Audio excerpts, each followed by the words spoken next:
wa ala alihi azwajihi wa dzurriyyatihi wa sahabatihi wa tabi'in wa man tabi'ahum bi ihsanin ila yaumiddin, amma ba'du. Ikhwah sekalian, para takmir dan jamaah Masjid Abu Salamah yang kami cintai, alhamdulillah bersyukur kepada Allah Subhanahu wa taala pada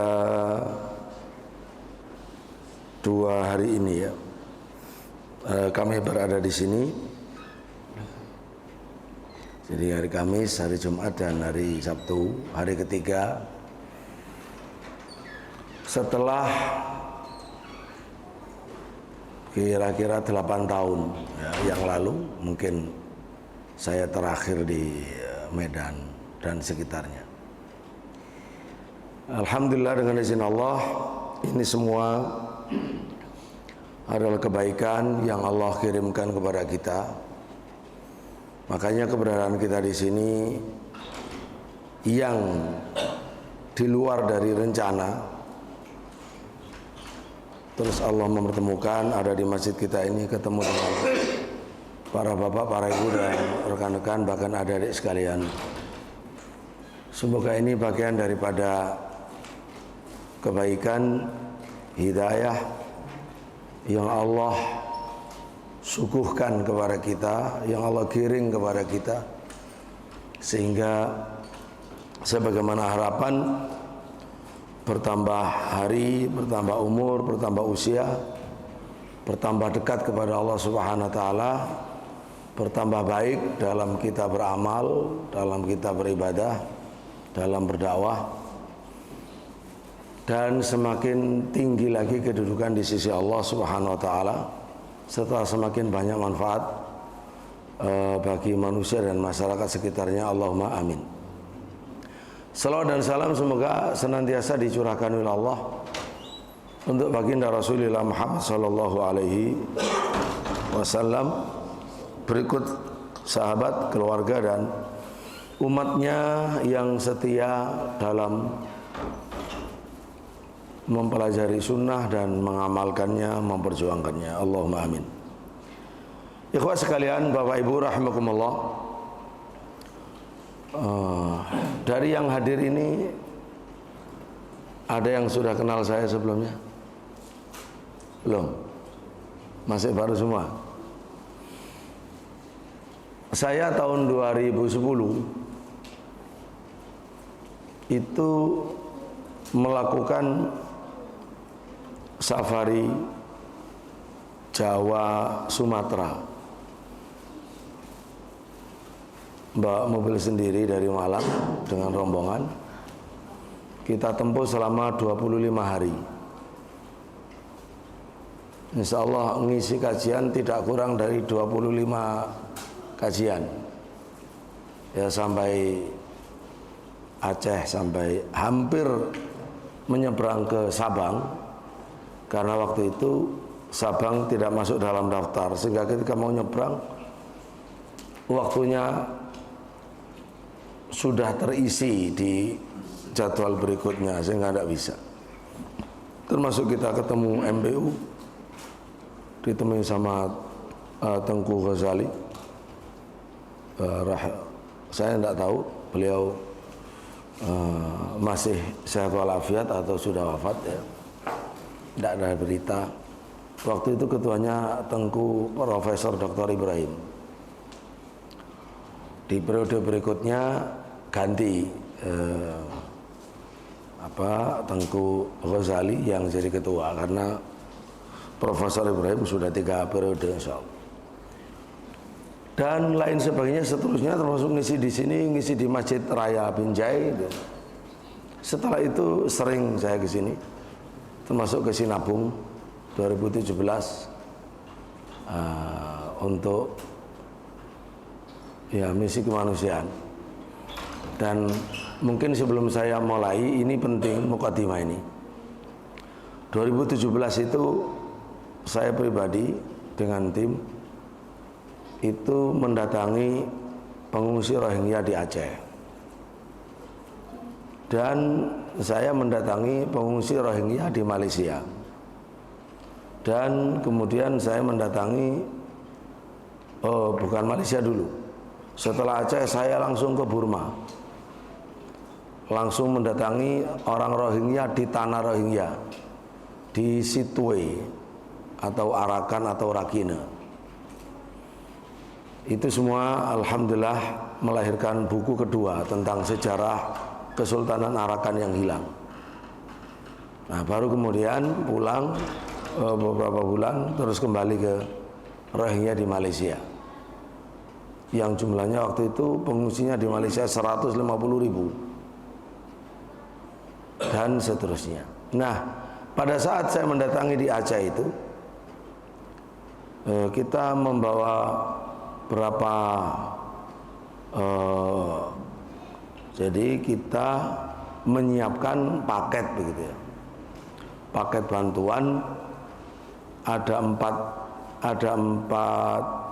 camp pengungsi Rohingya, kalau nggak salah 4. Setelah mendatangi 3, benar semuanya udah terlaksana, tinggal satu ternyata campnya camp pengungsi Bangladesh. Akhirnya tersisa satu tuh dalam bentuk uang ya, besar. Saya bilang ini harus tersalurkan yang satu ini. Saya tanya waktu itu sama Bu Fatimah, kenal Sinabung enggak?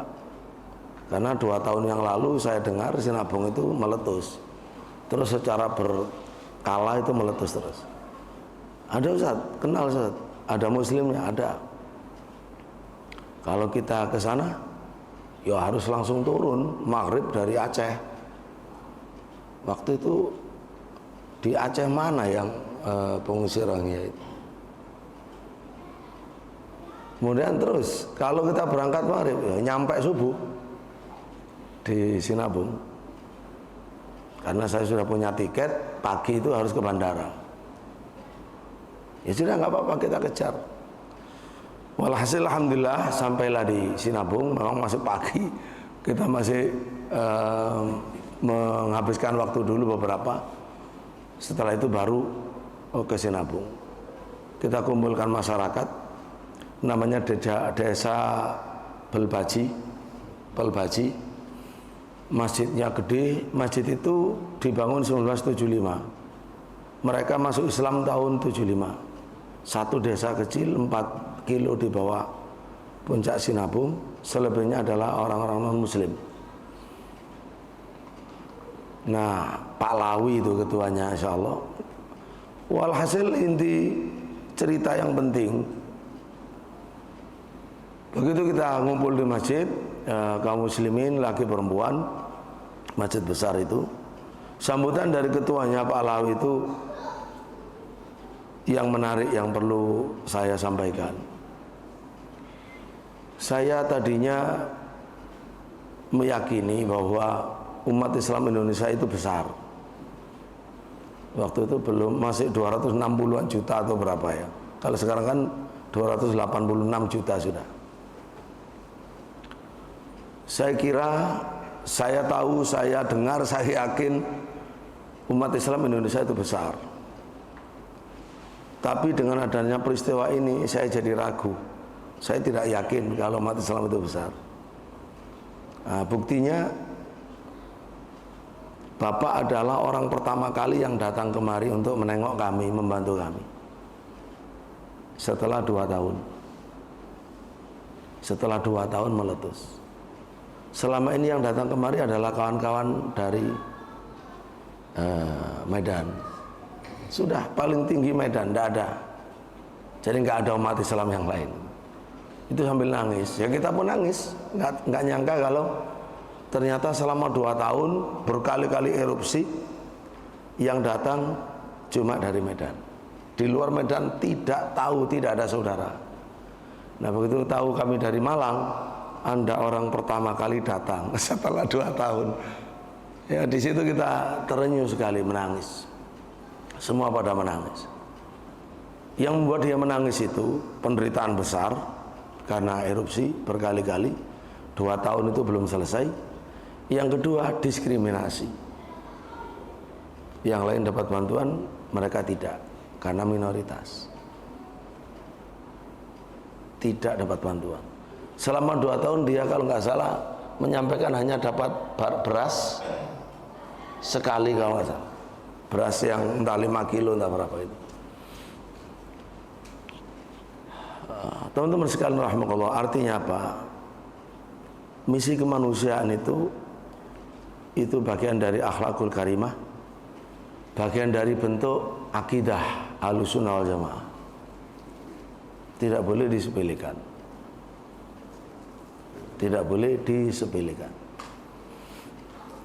Bagian daripada konsekuensi agama Islam, konsekuensi syahadat, konsekuensi persaudaraan Islam, sekaligus juga wasilah dakwah. Nah, alhamdulillah keberadaan kami kemari sekarang ini juga sama. Ya, setelah sekian lama, setelah 23 hari dari banjir, longsor dan banjir ini,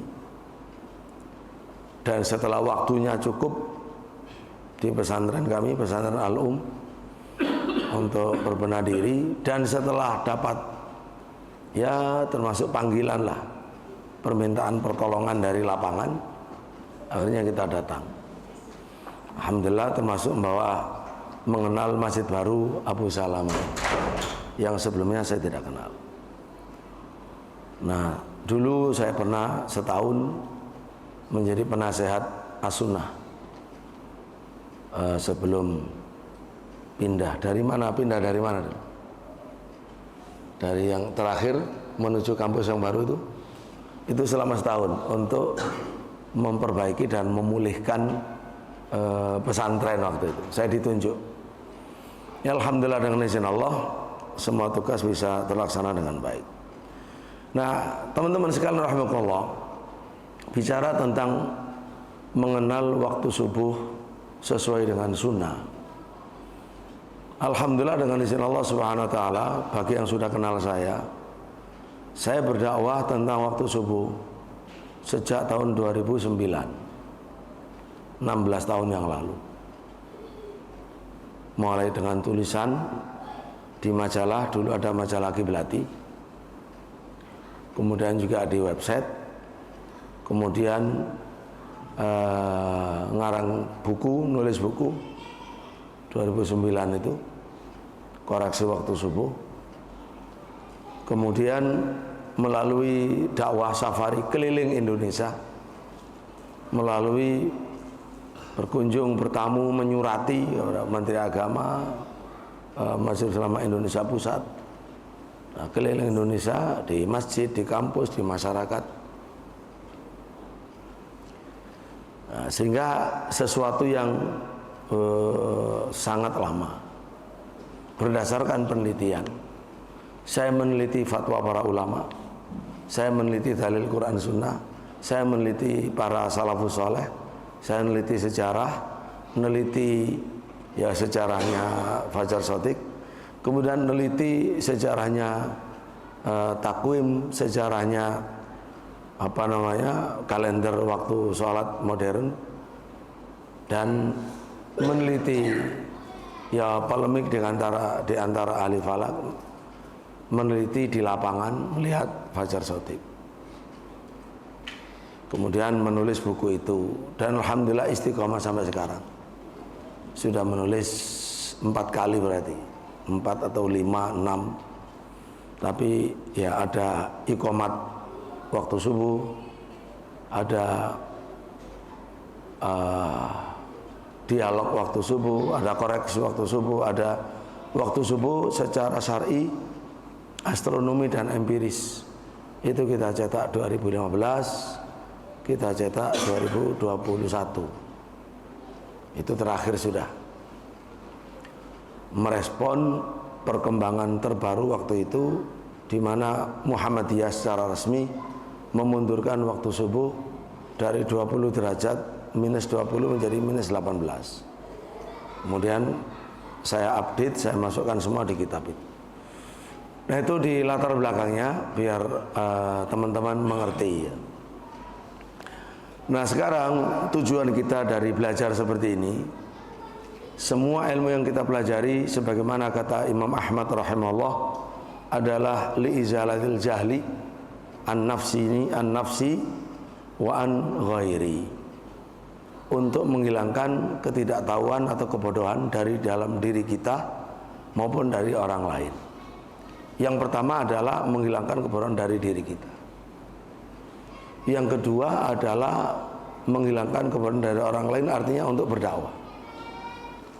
Dan tidak ada satupun tujuan untuk menghakimi orang lain, untuk menghakimi sholatnya orang lain, untuk menyalah-nyalahkan sholatnya orang lain, tidak ada. Jadi karena memang tujuan sangat mulia, sangat positif, yaitu untuk memperbaiki diri kita, apalagi untuk sholat. Jadi perlu sekali kita mempelajari ilmu tentang sholat, karena sholat itu adalah fardu ain, maka ilmunya juga fardu ain, tidak bisa diwakilkan. Jadi apa yang pelaksanaannya itu wajib, maka ilmu tentangnya juga wajib. Itu kaidah. Apa yang pengamalannya sunnah, ya mengilmuinya adalah sunnah. Apa yang pengamalannya adalah wajib secara kifayah, maka mempelajari, menguasainya adalah wajib secara kifayah. Begitu kaidahnya. Nah, ilmu tentang waktu subuh ini, supaya kita bisa melaksanakan sholat subuh tepat pada waktu sesuai dengan Quran, sesuai dengan sunnah, sesuai dengan ridho Allah, perintah Allah, ya maka fardu ain. Bapak Ibu rahimahullah, saya bacakan dulu beberapa firman Allah Subhanahu wa taala. Inna salata kanat 'alal mu'minina kitaban mauquta. Sesungguhnya salat ini diwajibkan oleh Allah atas orang beriman, satu kewajiban yang sudah ditetapkan waktunya oleh Allah, sudah ditetapkan oleh Allah SWT. Surat An-Nisa 103. Lalu Allah SWT berfirman, hafidhu ala salawati wa salatil wusta. Jagalah, peliharalah salat-salat ini, 5 waktu ini, dan wabil khusus as-salat al-wusta, salat yang tengah. Salat tengah yang roje, salat asar. Salat asar karena banyak orang itu sibuk kerja dengan alasan nanggung dan seterusnya, akhirnya ditunda-tunda, ya, karena dianggap tidak efektif. Apalagi ada peraturan dari majikan, sholat itu cuma mengganggu aja, mengganggu produktivitas, atau sehingga bisa menjadi peraturan untuk sholat asar itu jadi tertunda-tunda. Atau karena belingnya karyawan, dikasih kesempatan sholat tapi digunakan, disalahgunakan, akhirnya dilarang atau dipersempit sama majikan, ya. Nah, karena itulah umat Islam harus pintar dalam hal ini. Kemudian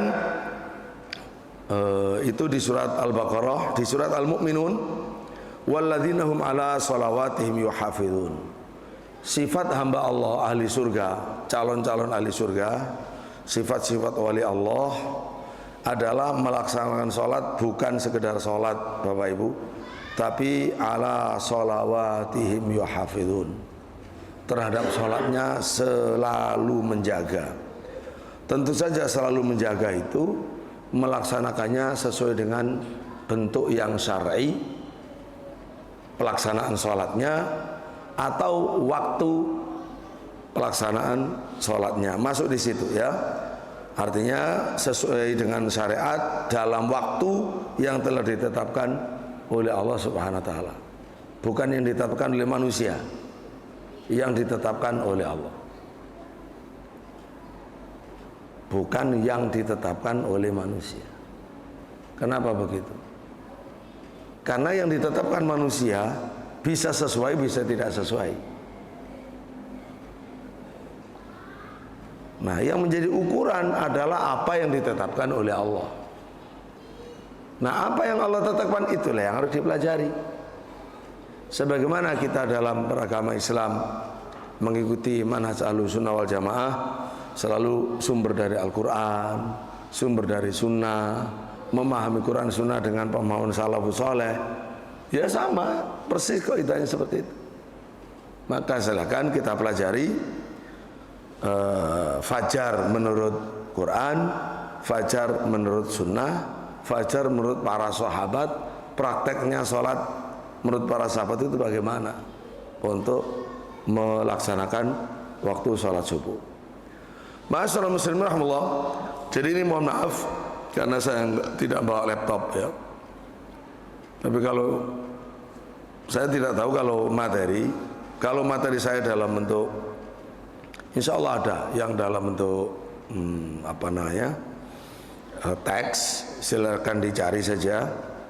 Kalau bentuk video banyak sejak 2009 ya, tentang waktu subuh, agar subuh sesuai dengan sunnah gitu kan, koreksi waktu subuh, itu semua ada banyak judul insya Allah. Baik, sekarang saya ingin Bapak Ibu rahimahullah, setelah itu adalah tentang waktu subuh yang dimaksud oleh Allah Subhanahu wa ta'ala.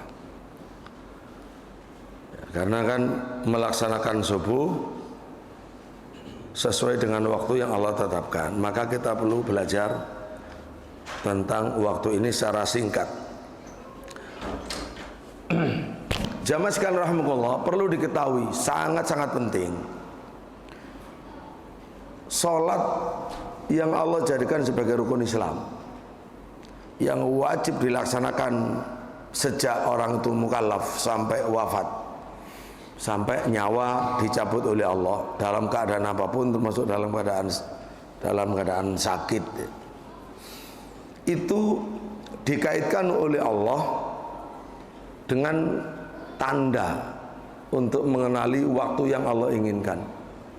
Allah ingin kita sholat misalkan subuh, itu kapan? Zuhur kapan? Asar kapan? Maghrib kapan? Isya kapan?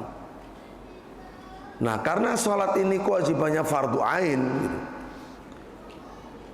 wajib dikenali oleh semua orang di mana saja, kapan saja, hidup zaman Nabi, hidup zaman sekarang, hidup di kota, hidup di hutan, hidup di mana saja, ada listrik, tidak ada listrik, maka tanda itu Allah kaitkan dengan alam,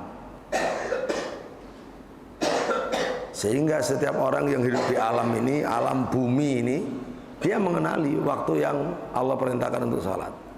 Tidak menunggu profesor, tidak menunggu ahli falak, tidak menunggu jam, jadwal, enggak. Dia bisa mengenali dari alam. Ini hikmah yang sangat penting.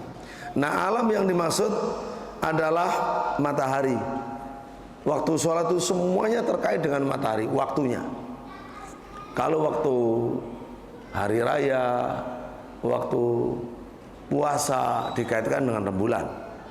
Tapi kalau waktu sholat dikaitkan dengan matahari. Waktu zuhur insya Allah ma'ruf. Dari kapan waktu sholat zuhur dimulai? Nah, tergelincirnya matahari ya. Yang matahari itu dari timur terus sampai di atas kepala, terus condong dikit ke barat. Tergelincir itu dari tengah-tengah langit, tergelincir ke barat, ditandai kemudian bayang-bayang kita itu berpindah arahnya ke timur. Nah, itu namanya zawal. Sampai kemudian diterangkan oleh Nabi Shallallahu Alaihi Wasallam, sampai bayang-bayang kita tadi itu sepanjang bendanya, sepanjang kita, sepanjang tiang itu, sepanjang tiang, ditambah dengan bayang-bayang zawal. Jadi kalau pas matahari bayang-bayang di kaki kita belum tampak, enggak boleh. Begitu sudah tampak, nah itu nggak dihitung. Berarti sepanjang benda plus waktu zawal tadi. Itu baru habis waktu zuhur. Kemudian waktu asar dimulai dengan keluarnya waktu zuhur sampai matahari sudah menguning sekali. Itu waktu pilihan, boleh memilih sampai di situ. Tapi kalau waktu terpaksa darurat sampai matahari tenggelam. Kalau kita sengaja mengundur sampai mau tenggelam tidak boleh. Tapi kalau bangun tidur mau tenggelam boleh. Dapat 1 rakaat asar sudah dapat salat asar. Jadi beda antara darurat dengan pilihan. Sengaja memilih tidak boleh. Nanti aja. Ternyata waktunya sudah mau keluar. Apapun, mau zuhur mau yang lain gitu. Kalau itu pilihannya maka berdosa.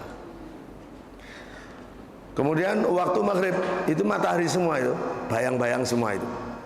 Bayang-bayang kemudian tenggelam. Bulatannya itu tenggelam. Tenggelam di mana?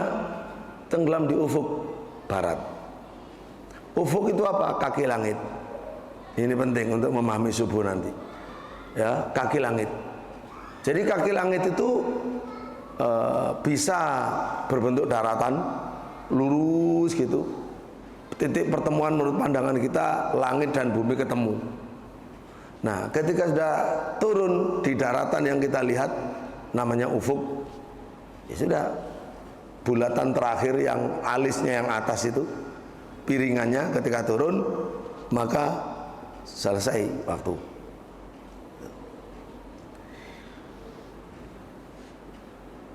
Selesai waktu asar, masuk waktu maghrib. Itu mataharinya, bendanya. Kemudian sampai kapan waktu maghrib itu? Waktu maghrib bukan satu waktu yang benar. Agak ya sama dengan sholat yang lain. Waktunya adalah setelah tenggelam, cahaya matahari itu masih kuat, ada di atas ufuk. Namanya ada di atas ufuk. Cahaya yang terlihat setelah bulatannya tenggelam itu namanya mega.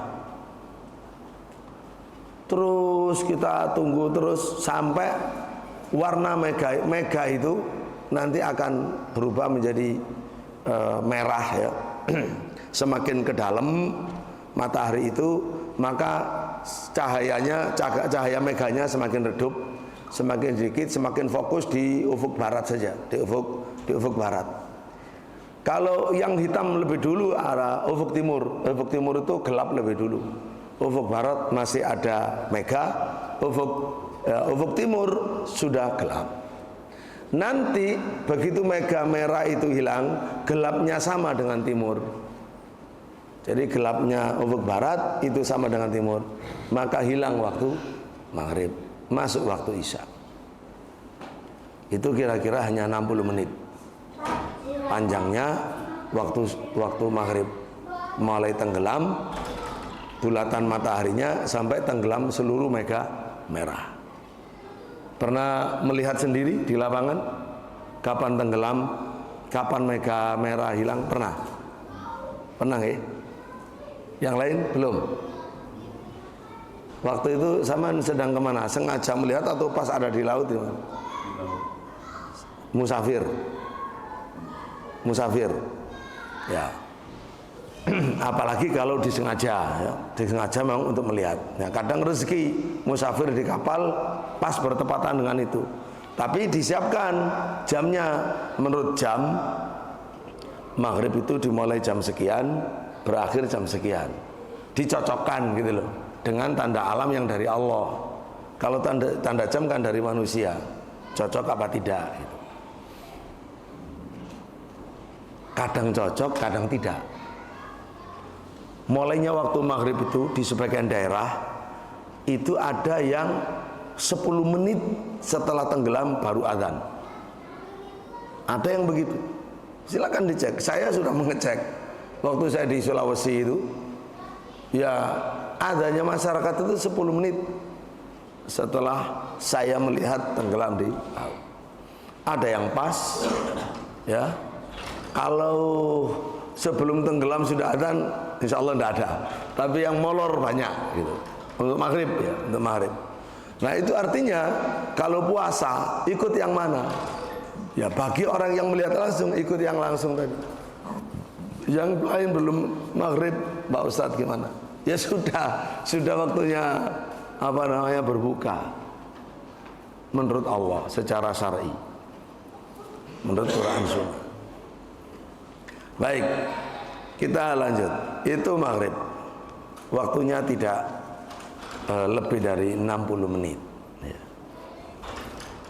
Maka kalau jangan sampai sengaja mengakhirkan waktu maghrib sampai 60 menit. Nanti zaman sholat maghrib di waktu isya gitu ya. Jadi itu penting memahami itu. Ada waktu ikhtiar. Ya kalau mengundur waktu maghrib itu ya 40 menit saja sudah terlaksana sholat. Kalau sampai 56, 57, 58 nanti sama nggak ketemu waktu maghrib. Baik, kemudian waktu isya. Begitu waktu maghrib habis, yaitu yang ditain dengan apa? Apa tadi? Habisnya waktu maghrib? Mega merah, bahasa Arabnya syafaq ahmar. Ya, setelah zawal syafaq ahmar, masuklah waktu isya, walaupun belum azan. Bagi orang yang ngerti waktunya, ya. Walaupun belum azan. Karena azan itu tergantung. Orang azan itu karena apa? Karena jadwal dibuat siapa? Jadwal didasarkan pada apa? Kan terus gitu. Karena ada tanda alami yang asli untuk siapapun, dimanapun, kapanpun, tidak bergantung pada teknologi, ya. Dan ada tanda turunan. Yang ini harus tahu, ini turunan dari asli yang mana, sesuai apa tidak. Baik. Kemudian sampai kapan? Waktu ikhtiar, waktu milih sampai separuh malam. Jadi jangan pernah nunda waktu isya sampai nanti aja jam 1 saya sholat isya, kelewat sampean. Sampai separuh malam. Ya separuh malam ya jam setengah 12, jam 12, jangan lewat dari itu. Separuh malam.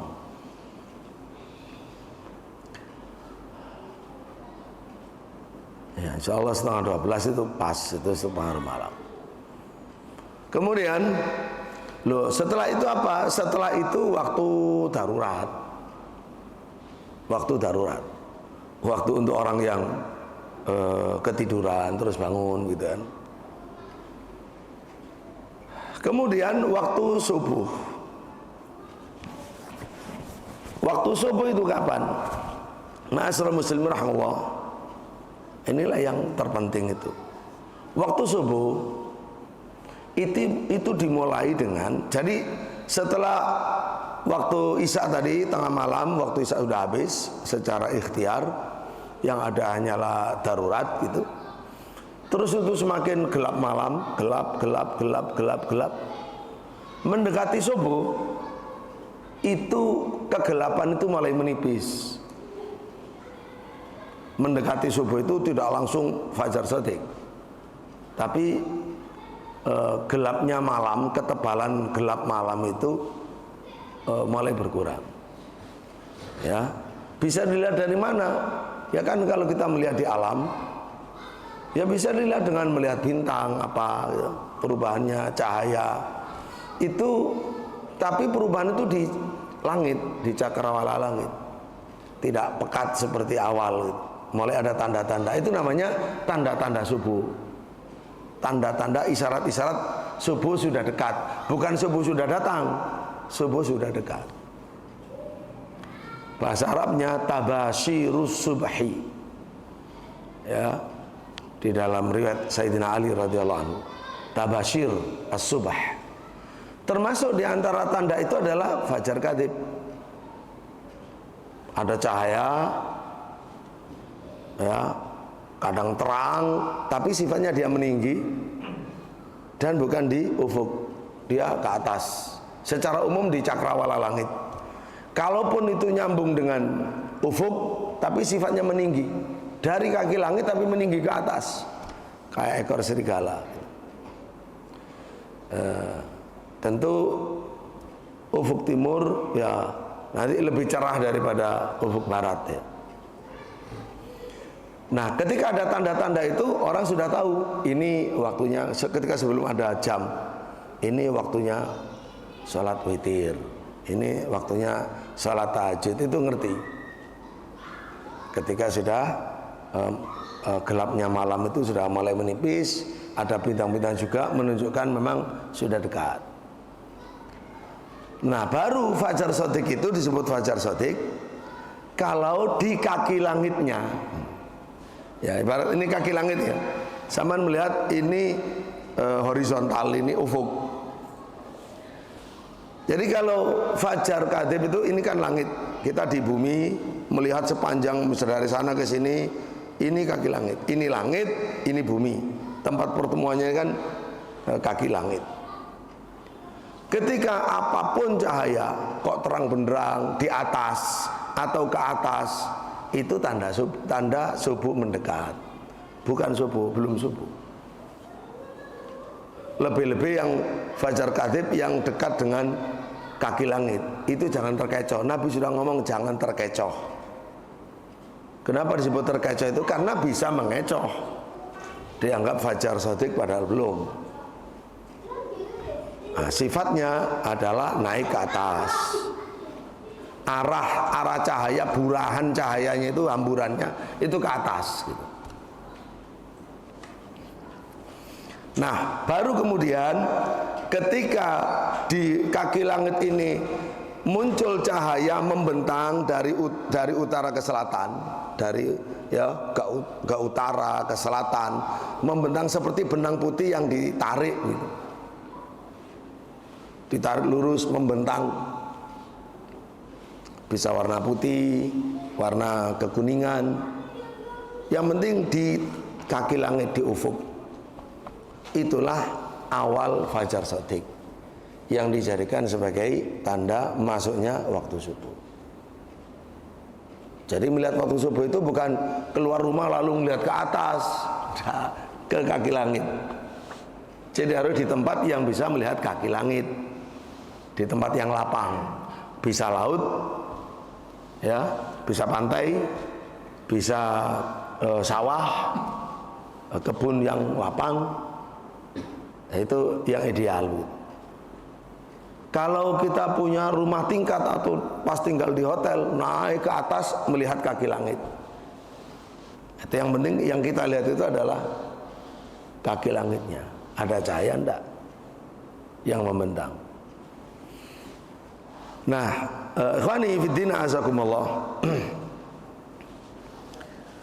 Itu yang harus diperhatikan. Saya baca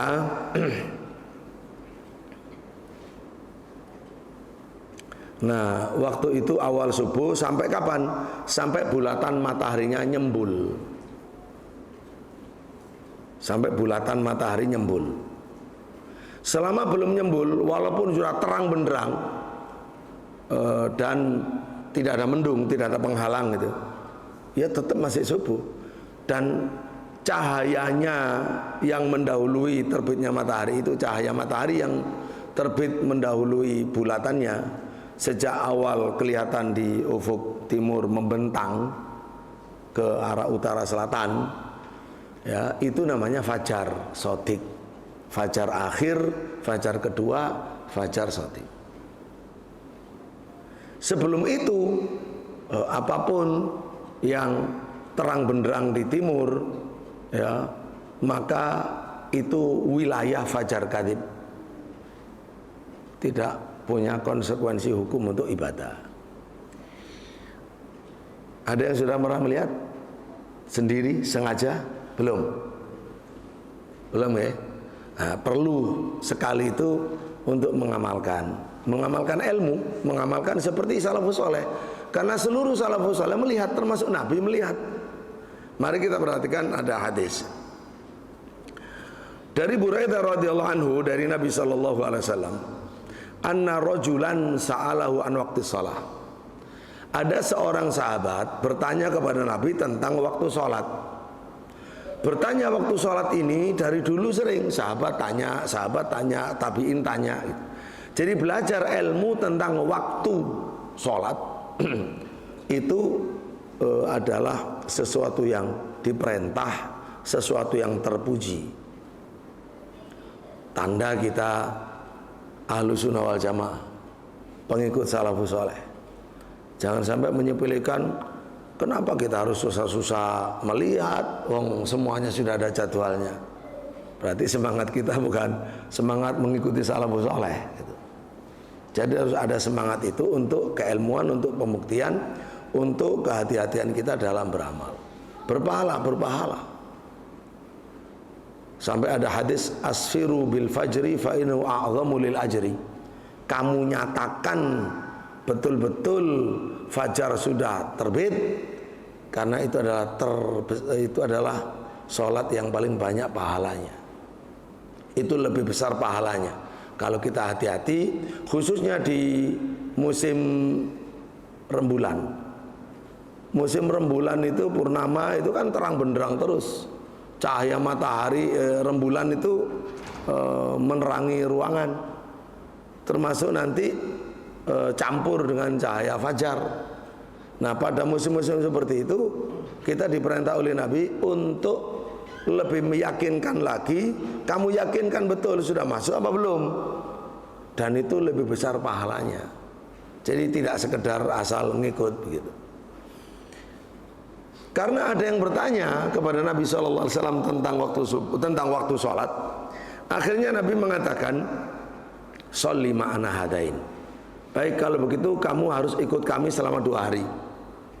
Sholatlah bersama kami. Ya, hari pertama kami akan sholat di awal waktu.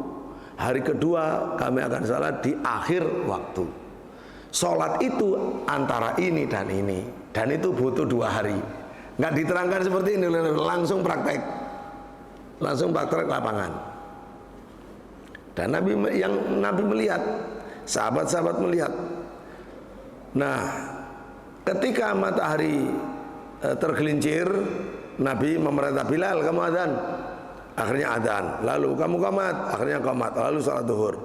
Setelah itu Nabi SAW kemudian salat asar pada waktu matahari masih meninggi,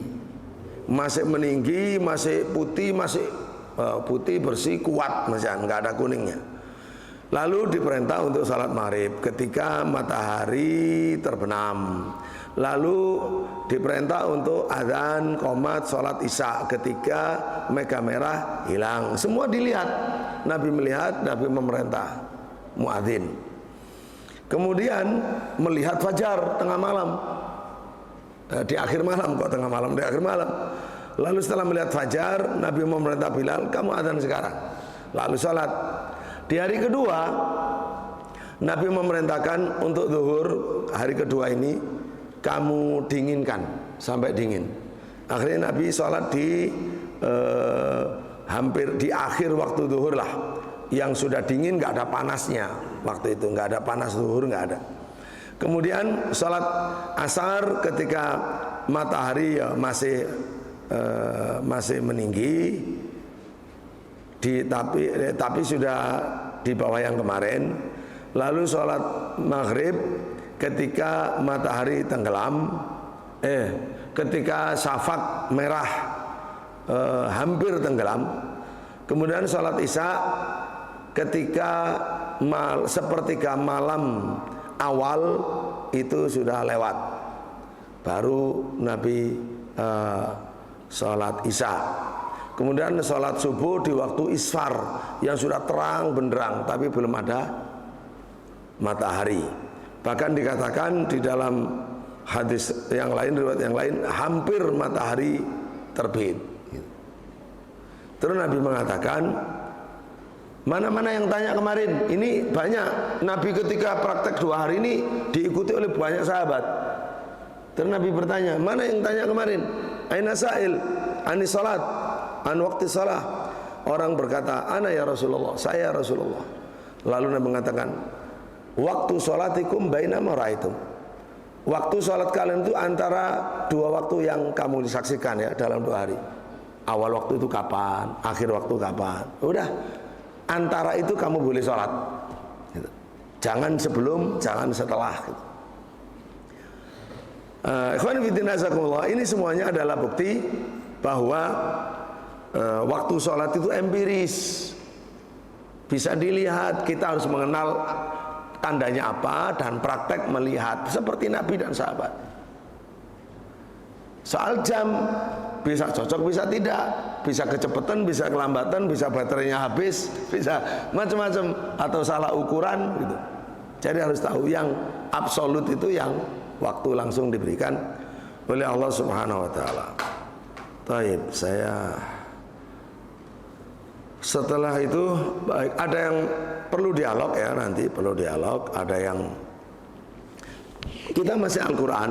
Kalau Al-Qurannya wa kulu washrabu hatta yatabayyana lakum khaytul aswad minal khaytul abyad minal khaytil aswad minal fajri ya. Itu dikatakan hatta yatabayyan, makanlah minumlah sampai tampak terang, sampai datang kepada kamu. Jadi waktu itu akan datang. Kita nggak perlu nyari-nyari yang seperti apa, kita tunggu aja. Kita itu akan, jadi fa'ilnya itu dia, yatabayyana lakum. Jadi kita itu sebagai subjek ya diem saja. Makanlah minumlah hatta yatabayyana lakum, sampai datang dan terang benderang untuk kamu ya, yaitu benang putih.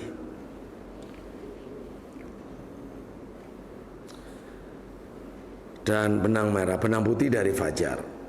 Jadi ayatnya jelas mengatakan sampai terang benderang. Kalau mengatakan fajar sosial nggak bisa dilihat, salah, menyalahi Quran. Gimana nggak bisa dilihat? Ya kecuali kalau ada penghalangnya, ketika awan tebal itu nggak bisa dilihat gitu. Tapi kalau normal semuanya, mata normal, alam normal, ya pasti dilihat. Gimana enggak? Ya kayak melihat matahari. Oh sekarang sulit, zaman apa polusi udara. Ya karena zaman nggak pernah. Kalau saya merasa sulit, pertama berarti belum pernah belajar fajar menurut Quran, Sunnah dan sahabat. Ya, belum belajar kriterianya gitu. Yang kedua, belum pernah praktek di lapangan. Pertama harus tahu dulu barang yang dilihat itu apa. Kalau tidak tahu barang yang dilihat itu apa, ya memang sulit. Nggak ada ya, ternyata fajar itu nggak bisa dilihat ya. Ya karena nggak tahu siapa barang yang dicari, yang mau dilihat. Nah barangnya itu diterangkan lengkap menurut salafus saleh. Baik, kemudian khairuddinasakumullah, berikutnya adalah soal fajar menurut sabda Nabi Sallallahu Alaihi Wasallam. Banyak sekali, banyak sekali. Termasuk kalau menurut sahabat Ibnu Abbas gini, al-fajru fajron. Fajar itu ada dua loh ya. Fajrun yahrumu fi ta'am wa yahillu fihi as-salah. Wa fajrun tuharrimu fihi salah wa yahillu fihi ta'am. Fajar ada dua. Satu, fajar yang mengharamkan makanan sahur dan menghalalkan waktu sholat subuh, menghalalkan dan halal sholat subuh di dalamnya. Dan satu fajar yang haram sholat subuh di dalamnya dan halal makan sahur di dalamnya.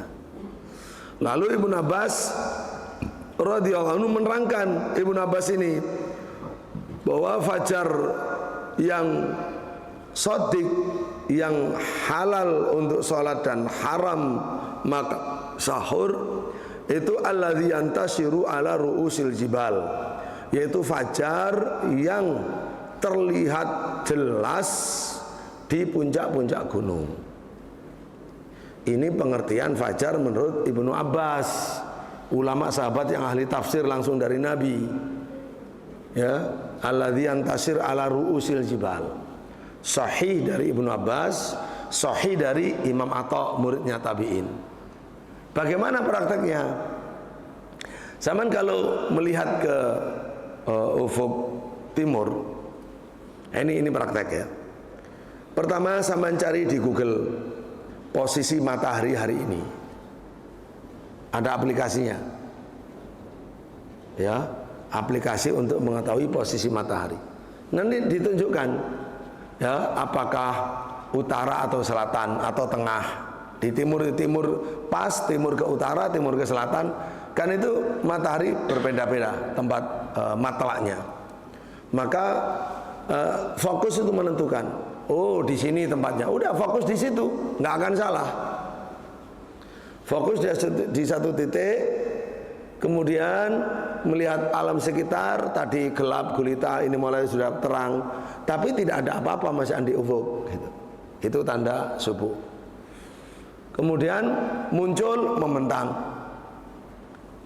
Begitu muncul membentang, kata Nabi adalah al-fajru al-ahmar, ya, al-mu'tarid, yang membentang ke utara selatan, selatan utara.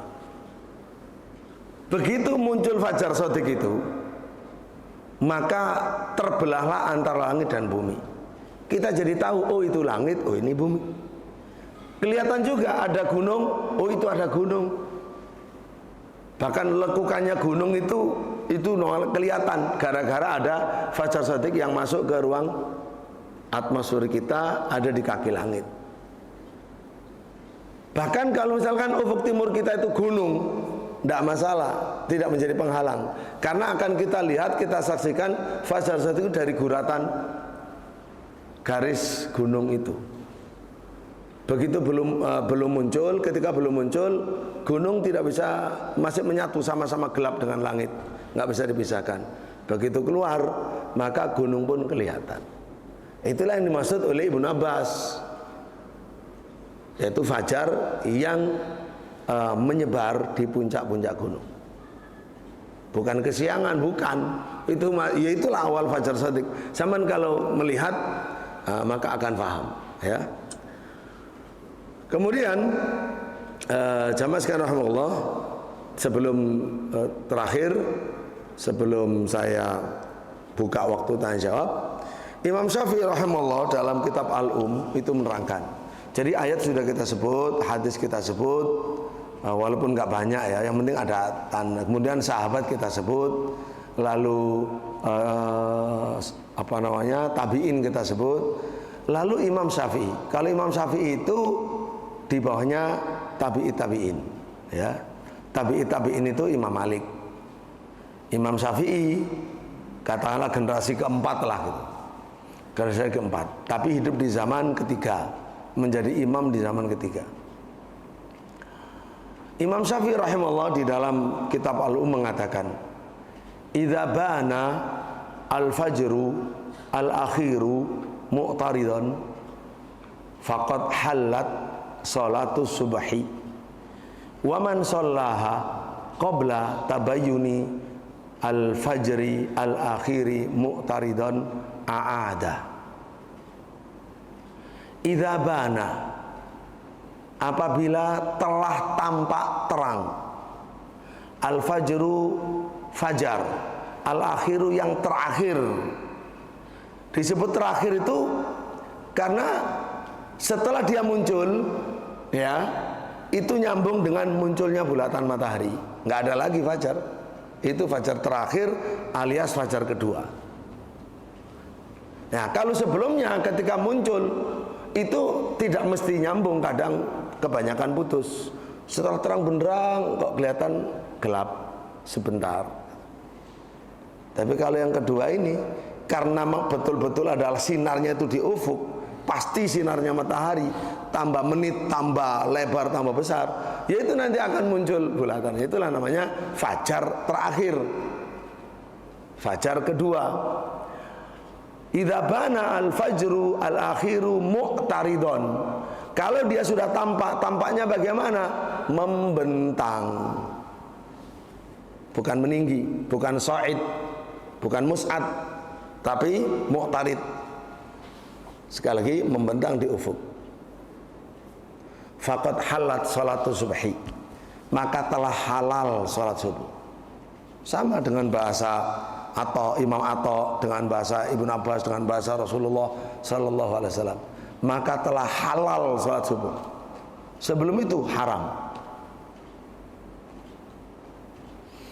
Kata Imam Syafi'i, faman shollaha, dan siapa yang sholat subuh qabla, sebelum tabayuni al-fajri al-akhiri mu'taridon, sebelum tampak terangnya fajar kedua, fajar terakhir secara membentang, a'ada, maka harus mengulangi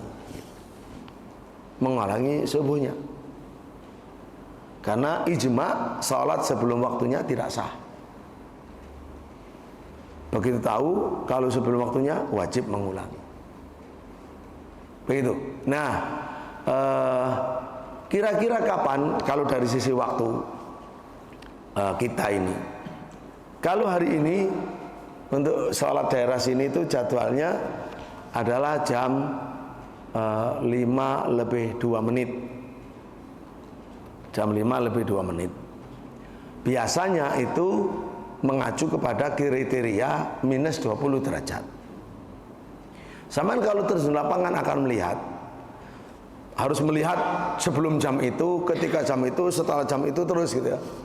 Itu akan muncul, berdasarkan pengalaman saya, akan muncul tampak terang di ufuk timur tadi 20 menitan setelah jadwal tadi, berarti kira-kira jam 5:22 baru muncul fajar kedua yang membentang itu. Artinya kalau zaman qomat sebelum itu, maka ucapan Imam Syafi'i itu berlaku di situ. Kalau qomat setelah itu aman. Itulah pentingnya mengelmui waktu sholat. Oleh karena itulah yang ideal seperti di masjid kita ini, wong kita sendiri yang mengatur, ya. Maka ini qomat ya. Qomat itu kalau bisa 25 menit. Nah, sehingga siapa yang mau sholat qobliyah subuh itu ketika 20 menit. Jadi hanya dikasih waktu 5 menit. Karena di zaman Nabi memang sholat qobliyah subuh itu atau sunat al-fajr itu sangat singkat dan cepat, lalu segera qomat. Itu kalau waktunya sudah masuk. Nah, yang repot itu ketika belum mengerti waktu, waktunya kurang tepat, dia hanya semangat sholat fi awwali waktiha. Ya, begitu azan, sholat sunat al-fajr langsung qomat. Padahal dia pulang ya belum ada fajar sotik misalnya. Lu kan bahaya bagi kita. Kalau ditanya sama Allah gimana? Jawaban kita, karena sholat itu karena Allah, bukan karena siapa-siapa, dan di waktu yang Allah tetapkan. Itu aja sebagai bahan. Tafadhol, silakan untuk diskusi. Siapa yang bertanya monggo. Untuk waktu syuruk, sholat syuruk ya. Sholat syuruk itu dari jam terbit harus ditambah ideal 15 menit. Kalau mau cepet-cepetan ya 12 menit. Jangan kurang dari 10 menit. Itu masih waktu dilarang untuk sholat. Jadi sholat syuruk itu sama dengan awal sholat subuh. Tunggu sampai seperti matahari terbit tinggi bagus, seperti satu tombak misalkan, qadra rumhin. Nah itu kalau di sini kan terbit ini jam 6.25 ya. Ya, jam 25 ini sudah masuk waktu syuruk kalau mau sholat ya, karena ditambahin 15 menit. Ya 12, 13, 14, jangan kurang dari itu. Silakan yang ingin bertanya, Bapak Ibu, monggo.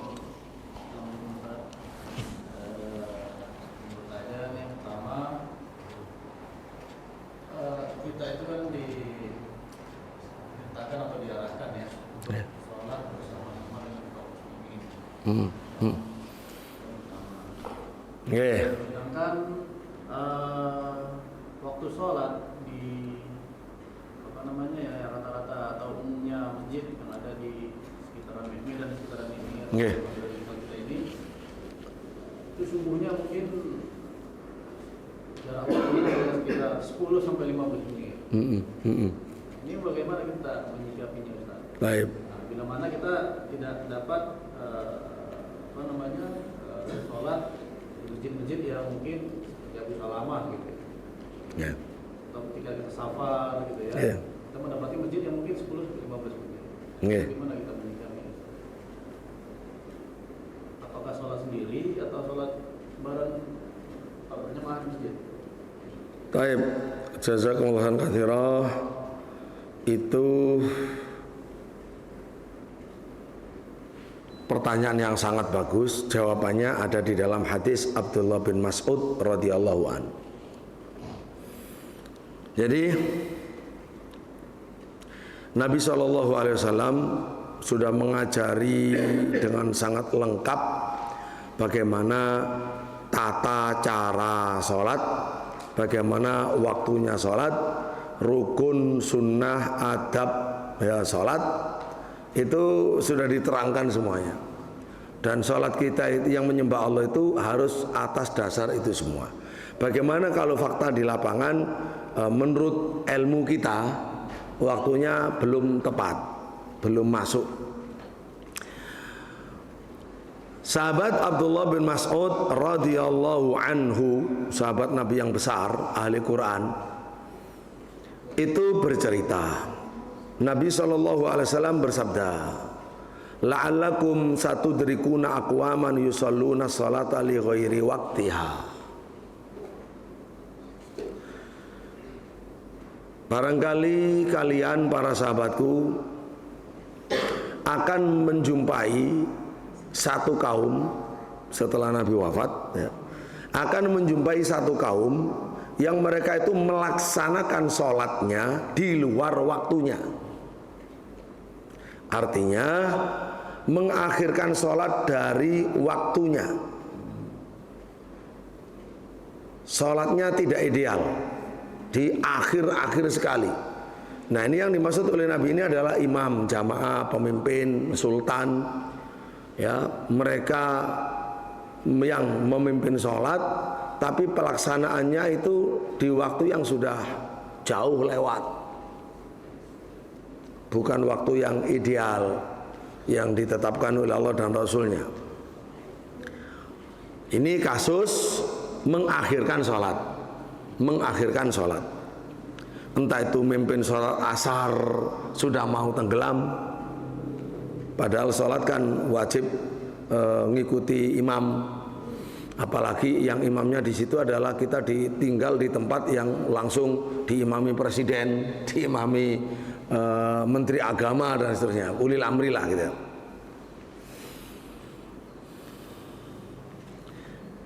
Dalam riwayat Imam Muslim, lafadznya akan ada sayakunu alaikum umara yuakhiruna salata an miqatiha. Kalian akan menjumpai para umara yang akan mengakhirkan sholat dari waktunya. Pelaksanaan sholat jamaah yang dipimpin oleh umara itu yaitu di di akhir-akhir waktu atau menjelang akhir atau bahkan di luarnya. Maka Ibnu Mas'ud radhiyallahu anhu berkata, menceritakan tadi, kata Nabi, fa in adraktumuhum fasallus sholata liwaqtiha. Kalau kamu menjumpai para pemimpin sholat seperti itu di waktu yang sudah bukan waktunya, maka sholatlah kamu di waktunya sendiri, di rumah, di waktu yang kamu tahu kalau sudah belajar. Ini sudah waktunya, tapi pemimpin sholatnya nanti di akhir-akhir. Saya sholat sekarang di rumah.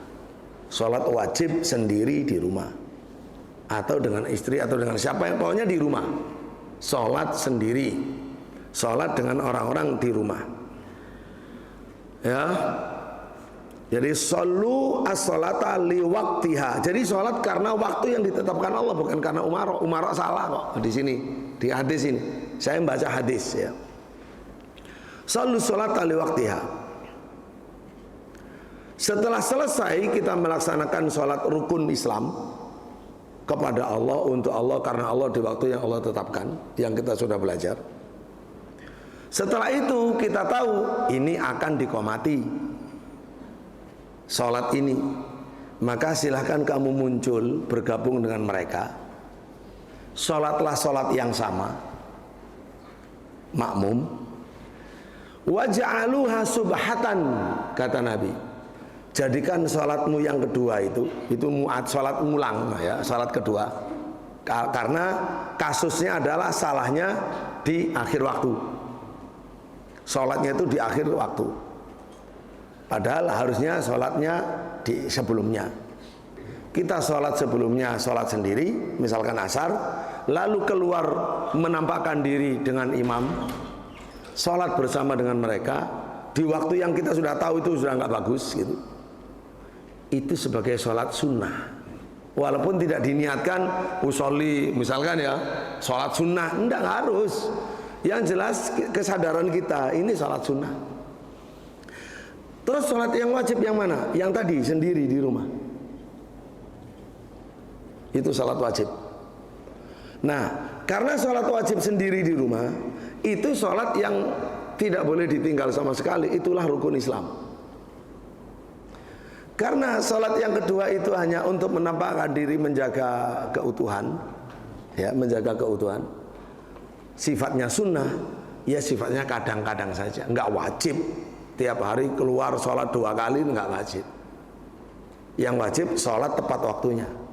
Nah, menampakkan ke mereka itu adalah untuk menyambung masyarakat. Tapi kita tidak rutin sebagaimana biasa karena kita sudah sholat, sudah tidak wajib. Itu sunnah saja. Fungsinya secara berkala biar kita tetap bermasyarakat. Nah, bagaimana ini hadis nas.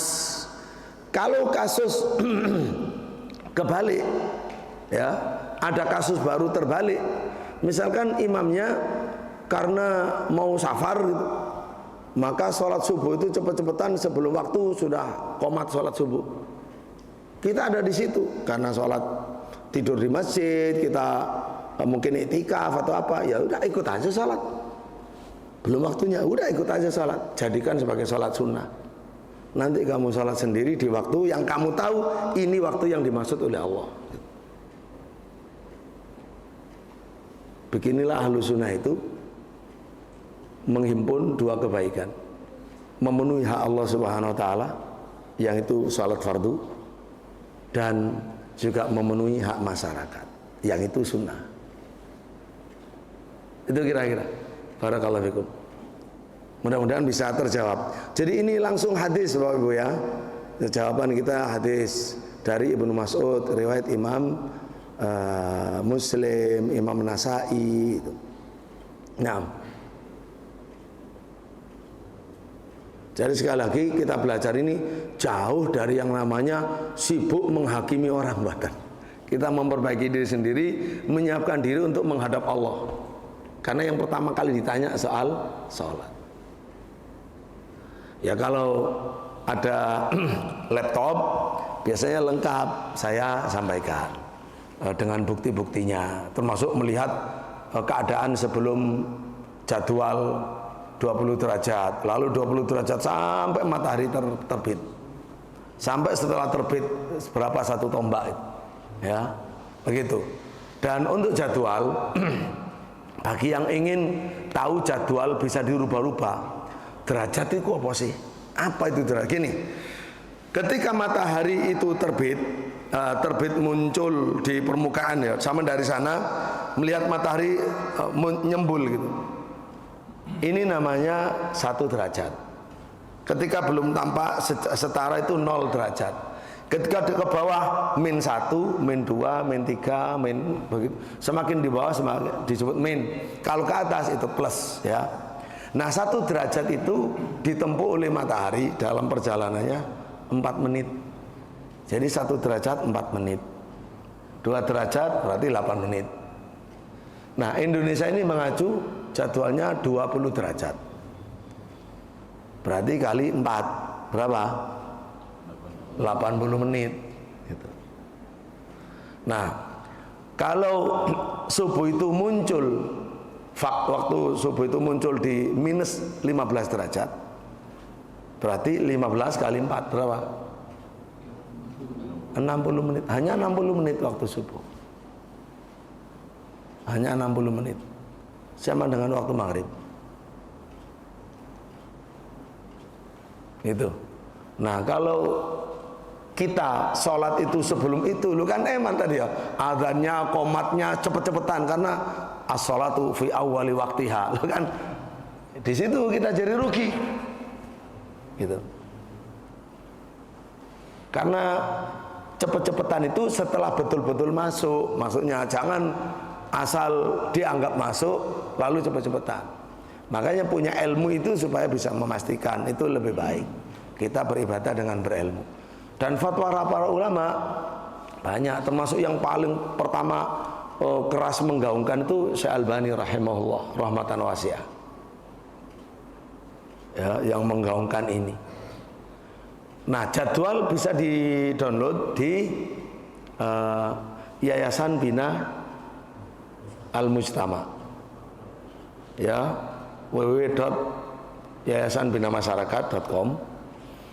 Nah, di sana ada tulisan menu download. Download itu diklik, itu ada waktu subuh. Saman klik nanti keluar PDF.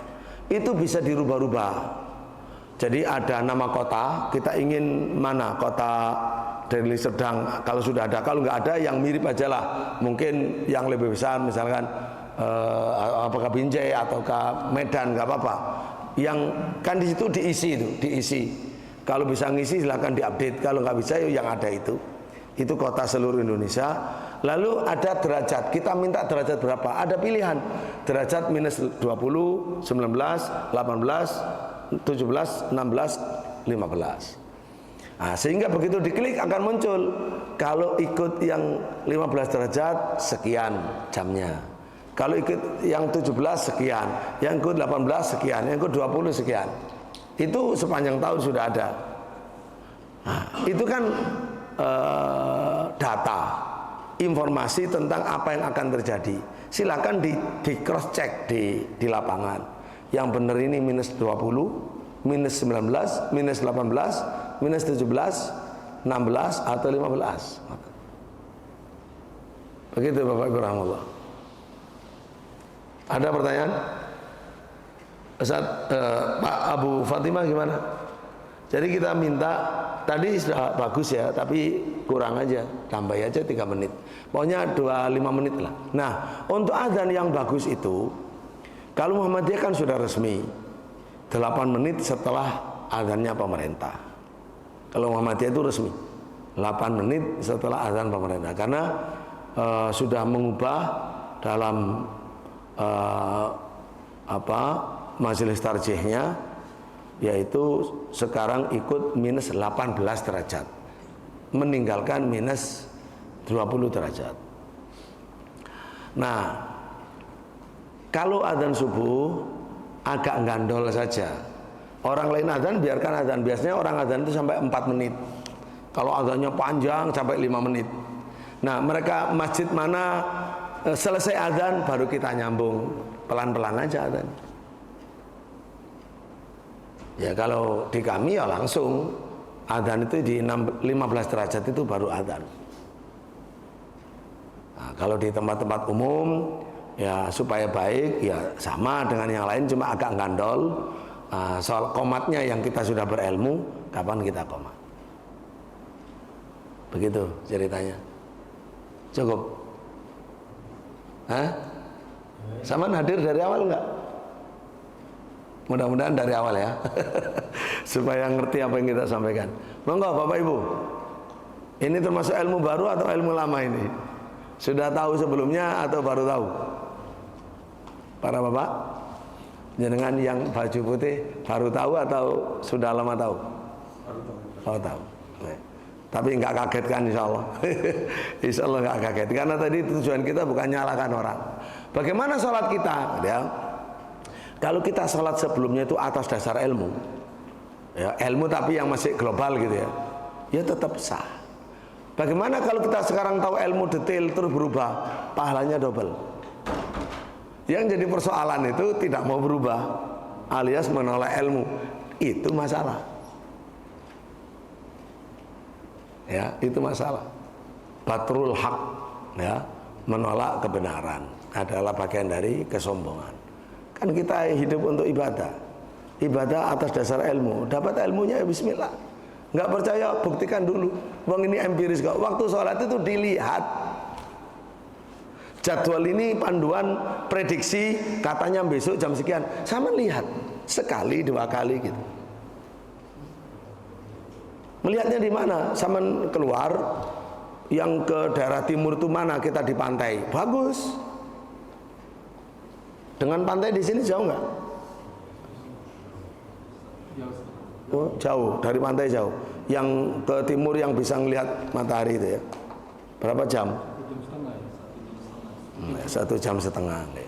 Ya kalau diniati kapan-kapan rombongan gitu sekaligus untuk refreshing boleh, bawa kamera, bawa apa, sekaligus refreshing, habis itu makan bersama-sama gitu.